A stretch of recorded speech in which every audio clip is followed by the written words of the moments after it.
Urban company 10 सितंबर को अपना IPO open कर रही है। आईपीओ का साइज 1900 करोड़ रुपीस है। इस 1900 करोड़ रुपीस से 472 करोड़ रुपीस फ्रेश इशू से रेज होगा। बाकी 1428 करोड़ रुपीस का कंपनी ऑफर फॉर सेल कर रही है। आज के इस वीडियो में हम अर्बन कंपनी के आईपीओ को एनालाइज करेंगे।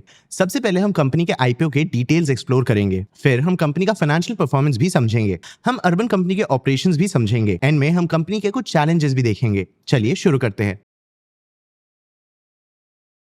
सबसे पहले अर्बन कंपनी के आईपीओ डिटेल्स देखते हैं। जैसा मैंने बताया 1900 करोड़ रुपीस का फंड रेज किया जा रहा है। इसमें से 472 करोड़ रुपीस का फ्रेश इशू होगा। ये पैसे कंपनी को जाएंगे और कंपनी के ऑपरेशंस में यूज होंगे। तो बाकी 1428 करोड़ रुपीस का क्या? ये अमाउंट ऑफर फॉर सेल का है, मतलब एग्जिस्टिंग शेयर होल्डर्स अपने शेयर्स बेच के कंपनी से एग्जिट करेंगे। अर्बन कंपनी के केस में ये एग्जिस्टिंग शेयर होल्डर्स कंपनी में इन्वेस्टेड वेंचर कैपिटल फंड्स हैं, जैसे Accel, Bessemer Venture Partners, Elevation Capital और टाइगर ग्लोबल। जो 472 करोड़ रुपीस अर्बन कंपनी को मिलेगा, उसका यूज मोस्टली प्रोडक्ट और प्लेटफॉर्म अपग्रेड्स में होगा। कंपनी ने पहले से इन फंड्स के कुछ यूजेस डिसाइड कर लिए हैं, जैसे न्यू टेक्नोलॉजी डेवलपमेंट और क्लाउड इंफ्रास्ट्रक्चर में 190 करोड़ रुपीस, ऑफिसेस और ट्रेनिंग स्पेसेस के लीज पेमेंट्स के लिए 75 करोड़ रुपीस और मार्केटिंग एक्टिविटीज के लिए 90 करोड़ रुपीस। आईपीओ डिटेल्स के बाद चलिए अब कंपनी के फाइनेंशियल्स देखते हैं। फाइनेंशियल ईयर 25 में अर्बन कंपनी ने 1144 करोड़ रुपीस का ऑपरेटिंग रेवेन्यू रिपोर्ट किया।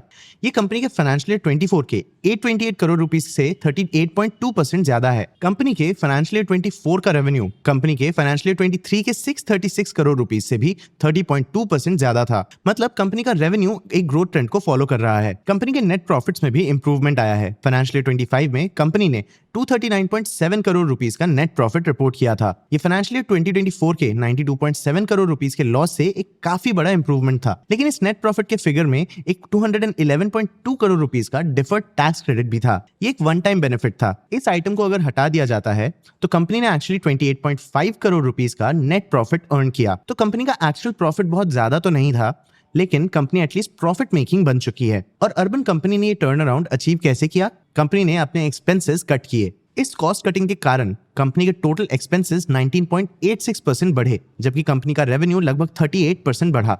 इस कॉस्ट कटिंग में एम्प्लॉय बेनिफिट एक्सपेंसेस भी इन्वॉल्व थे। इस सेगमेंट में एक इंटरेस्टिंग ट्रेंड भी दिखा। कंपनी के ओवरऑल एम्प्लॉय बेनिफिट एक्सपेंसेस का अमाउंट बहुत ज्यादा चेंज नहीं हुआ, लेकिन कंपनी ने अपने एम्प्लॉयज को पहले से कम सैलरीज और वेजेस पे किए। इंटरेस्टिंग बात यह है कि कंपनी ने सैलरीज और वेजेस के एक्सपेंसेस कम तो किए, लेकिन कंपनी का शेयर बेस्ड पेमेंट एक्सपेंस बढ़ा। मतलब कंपनी ने वेजेस और सैलरीज कम करके अपने कैश एक्सपेंसेस कम किए, लेकिन कंपनी ने शेयर बेस्ड पेमेंट्स के थ्रू अपने वर्कर्स को कंपनसेट किया। और इसका इंपैक्ट क्या है? कई बार कंपनीज अपने एम्प्लॉयज को स्टॉक ऑप्शंस के थ्रू कंपनसेट करते हैं। इससे कंपनीज एक इंटरेस्टिंग चीज कर सकती हैं। देखो दोस्तों, डेप्रिसिएशन की तरह ही एम्प्लॉय को दिए गए स्टॉक ऑप्शंस भी नॉन कैश एक्सपेंसेस होते हैं। इससे कंपनीज अपने एक्सपेंसेस कम दिखा सकते हैं। इससे कंपनीज के एम्प्लॉयज पेड भी रहते हैं और कंपनी अपने एक्सपेंसेस भी कम कर सकती है। इसका मतलब ये नहीं है कि स्टॉक ऑप्शंस के थ्रू एम्प्लॉयज को पे करना गलत या खराब है, लेकिन इन्वेस्टर्स को इस बात का ध्यान रखना चाहिए, खासकर कि तब जब नई कंपनीज में स्टॉक ऑप्शंस और दूसरे शेयर बेस्ड पेमेंट्स का ट्रेंड बढ़ रहा हो। अब ये तो थे कंपनी के फाइनेंसेस, लेकिन क्या आपने कभी ये सोचा है कि अर्बन कंपनी अपना बिजनेस ऑपरेट कैसे करता है? चलिए अब इस क्वेश्चन को आंसर करते हैं। अर्बन कंपनी इंडिया का सबसे बड़ा होम सर्विसेज मार्केट प्लेस है। कंपनी ने इंडिया के फ्रैगमेंटेड होम सर्विसेज मार्केट को एक प्लेटफॉर्म में कंसोलिडेट किया और अपने लिए एक नीश सेगमेंट भी क्रिएट कर लिया है। और इस नीश में कंपनी को ऑपरेट करने में मदद करते हैं इसके वर्कर्स। अर्बन कंपनी के पास 2025 में लगभग 48,000 मंथली एक्टिव सर्विस प्रोफेशनल्स थे। ये कंपनी के एम्प्लॉयज नहीं होते। अर्बन कंपनी इन्हें पार्टनर्स कहती है। ये पार्टनर्स एक्चुअली फ्रीलांसर्स होते हैं जो अर्बन कंपनी के थ्रू काम ढूंढते हैं।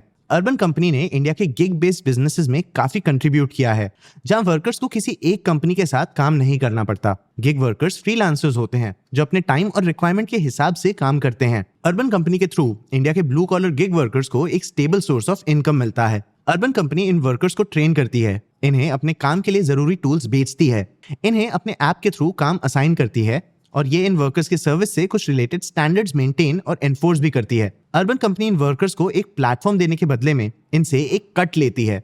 मतलब आप जब अर्बन कंपनी से कोई सर्विस बुक करते हो तब आपके टोटल बिल का कुछ हिस्सा वर्कर को जाता है और कुछ हिस्सा कंपनी को। लेकिन जैसा मैंने बताया, अर्बन कंपनी के वर्कर्स कंपनी के एम्प्लॉयज नहीं होते। मतलब इन वर्कर्स को कोई बेनिफिट्स, सैलरीज या जॉब सिक्योरिटी नहीं मिलती। अर्बन कंपनी के वर्कर्स कंपनी पे काफी डिपेंडेंट होते हैं। अगर कंपनी को सफिशिएंट ऑर्डर्स नहीं मिलते तो इन वर्कर्स को भी काम नहीं मिलता। तो वर्कर्स को अर्बन कंपनी के थ्रू एक प्लेटफॉर्म का बेनिफिट तो मिलता है, लेकिन इन्हें गिग वर्किंग से रिलेटेड चैलेंजेस भी फेस करने पड़ते हैं, और ये ही अर्बन कंपनी का वैल्यू प्रोपोजिशन है। कंपनी का प्लेटफॉर्म कस्टमर्स को 5 किलोमीटर के रेडियस में प्रोफेशनल्स और वर्कर्स से कनेक्ट करता है। प्लेटफॉर्म के थ्रू कंपनी क्वालिटी फिल्टर भी प्रोवाइड करती है, जिससे कंपनी अपने सर्विसेज का एक स्टैंडर्ड मेंटेन कर सके। अर्बन कंपनी अपने कस्टमर्स और वर्कर्स दोनों के लिए ही बेनिफिट्स अनलॉक करती है। कस्टमर्स के लिए कंपनी का प्लेटफॉर्म एक वन स्टॉप सोल्यूशन बन जाता है। चाहे एसी रिपेयर करवाना हो, घर में सलून का ट्रीटमेंट करवाना हो या अपना पूरा का पूरा घर ही शिफ्ट करना हो, ये सारे सर्विसेज आपको अर्बन कंपनी में मिल जाते हैं। इस वन स्टॉप सॉल्यूशन के कारण कंपनी अपने कस्टमर्स में ब्रांड स्टिकीनेस बना पाती है। कंपनी ने अपने आरएचपी में मेंशन भी किया है कि एक बार क्लाइंट उनके प्लेटफॉर्म पे ऑनबोर्ड हो जाता है तो वो बार बार प्लेटफॉर्म को यूज करते रहता है। रिटर्निंग कस्टमर्स प्लेटफॉर्म पे नए सर्विसेज भी ट्राई करते हैं। वहीं प्रोफेशनल्स या वर्कर्स के लिए अर्बन कंपनी का प्लेटफॉर्म एक काम और कस्टमर्स ढूंढने का स्टेबल सोर्स बन जाता है।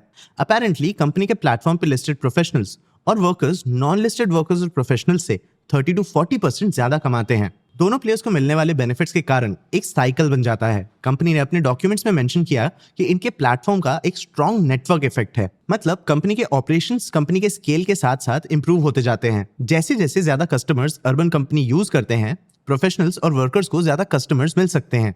इसके कारण प्रोफेशनल्स भी प्लेटफॉर्म को ज्वाइन करना चाहेंगे, जिससे कस्टमर्स को भी वैरायटी का बेनिफिट मिलेगा और ये प्लेटफॉर्म का और ज्यादा यूज करेंगे। लेकिन कंपनी को ये बिजनेस मॉडल मेंटेन करने के लिए गिग वर्कर्स का एक स्टेडी सप्लाई मेंटेन करना पड़ता है। और जैसा मैंने बताया, इन गिग वर्कर्स को प्लेटफॉर्म से फायदा भी होता है, लेकिन इन वर्कर्स के लिए इनका पे एक प्रॉब्लम है। अपने घर के किसी सर्विसिंग के टाइम आपने अगर कभी किसी अर्बन कंपनी के वर्कर से बात की हो तो चांसेस है कि आपने इनसे प्लेटफॉर्म से मिलने वाले पैसों के बारे में कोई कंप्लेन तो सुनी होगी। पर क्या ये एक जेन्युइन प्रॉब्लम है? देखो दोस्तों, अर्बन कंपनी का कहना है कि पार्टनर्स या प्लेटफॉर्म पे अवेलेबल वर्कर्स को कस्टमर से मिलने वाले पेमेंट का 72% मिलता है। मतलब कस्टमर के पेमेंट का 28% कंपनी के रेवेन्यू में जाता है। जो 72% वर्कर्स को मिलता है वो वर्कर्स के लिए कई बार काफी नहीं होता। वर्कर्स को ट्रैवल एक्सपेंसेस खुद बियर करने पड़ते हैं। कंपनी के स्टैंडर्ड्स के अंडर वर्कर्स को कई बार स्पेसिफिक टूल्स या पार्ट्स यूज करने पड़ते हैं, जिसके लिए वर्कर्स को ही पे करना पड़ता है। अगर वर्कर्स को कोई टीम बेस्ड सर्विस के लिए एडिशनल स्टाफ की जरूरत हो तो इनके कॉस्ट भी वर्कर्स को ही बियर करने पड़ते हैं। मतलब अर्बन कंपनी के वर्कर्स कंपनी के प्लेटफॉर्म के मार्केटिंग और कस्टमर एक्विजिशन बेनिफिट्स के लिए अपने इनकम का लगभग 30% पे कर देते हैं, लेकिन अपने काम से रिलेटेड एक्सपेंसेस का प्रेशर इन वर्कर्स पे ही रहता है। अर्बन कंपनी के partners on an average 317 rupees per hour कमाते हैं। ये अमाउंट प्लेटफॉर्म फीस, ट्रैवल और प्रोडक्ट कॉस्ट और टैक्सेस हटाने के बाद बचता है। इन वर्कर्स की पेमेंट्स में बहुत ज्यादा ग्रोथ भी नहीं होती है। इसी वजह से प्लेटफॉर्म में वर्कर्स का स्टिकीनेस भी बहुत कम है।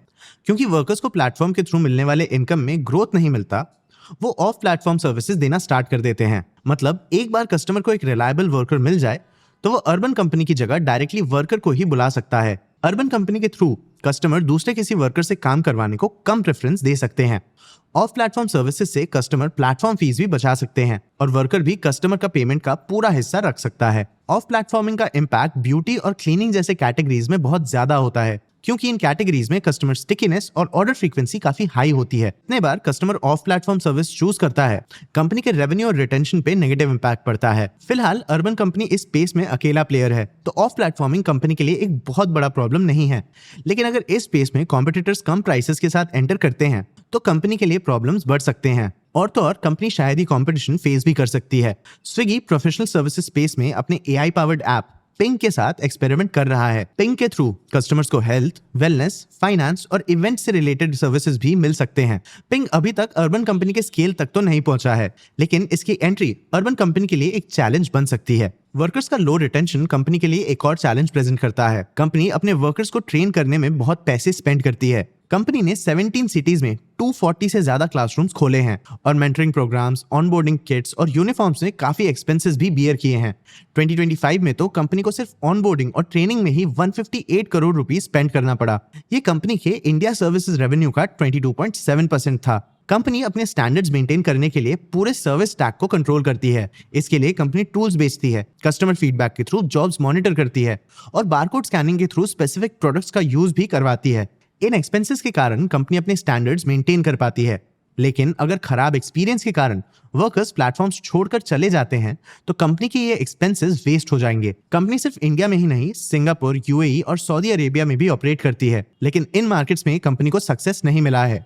5 साल के एफर्ट्स के बावजूद फाइनेंशियल ईयर 25 में कंपनी ने इंटरनेशनल सेगमेंट से 147 करोड़ रुपीस अर्न किया। ये कंपनी के टोटल रेवेन्यू फ्रॉम ऑपरेशंस का 12.8% है, लेकिन इन मार्केट्स में कंपनी अभी भी लॉस मेकिंग है। फाइनेंशियल ईयर 25 में कंपनी ने 37 करोड़ रुपीस का एडजस्टेड इबिटा लॉस रिपोर्ट किया। ये सिर्फ कंपनी का इन मार्केट्स में नया होने के कारण कैश बर्न नहीं है। लास्ट 3 इयर्स में कंपनी के इंटरनेशनल मार्केट से लॉसेस काफी बढ़े हैं। सऊदी अरेबिया में कंपनी ने 2025 में 23.5 करोड़ रुपीस का लॉस रिपोर्ट किया। इन लॉसेस के कारण कंपनी अब इन इंटरनेशनल मार्केट्स में जॉइंट वेंचर मॉडल में ऑपरेट कर रही है। इससे कंपनी अपना कैश बर्न भी रोक सकती है और अपने बिजनेस का रिस्क भी कम कर सकती है। कंपनी का मानना है कि इन मार्केट्स में हाई डिस्पोजेबल इनकम और इंडियन सिटीजन्स के प्रेजेंस के कारण कंपनी के पास अपॉर्चुनिटी है, लेकिन इन मार्केट्स के लेबर लॉज, कंपटीशन और cost of customer acquisition India से ज्यादा डिफिकल्ट भी हैं, और इन मार्केट्स में सर्विस रिपीटेबिलिटी भी कम हो सकता है, जिसपे कंपनी बहुत डिपेंडेंट है। अर्बन कंपनी के फाइनेंसेस देख के तो लगता है कि कंपनी शायद फाइनली प्रॉफिटेबल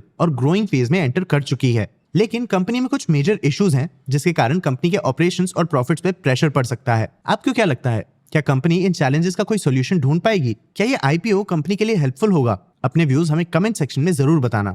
आगे आप कौन से टॉपिक्स पे वीडियोस देखना चाहते हो, ये भी हमें कमेंट सेक्शन में जरूर बताना। अगर ये वीडियो आपको इन्फॉर्मेटिव लगा तो इसे लाइक और शेयर जरूर करना। ऐसी और वीडियोस के लिए चैनल को सब्सक्राइब भी कर लेना।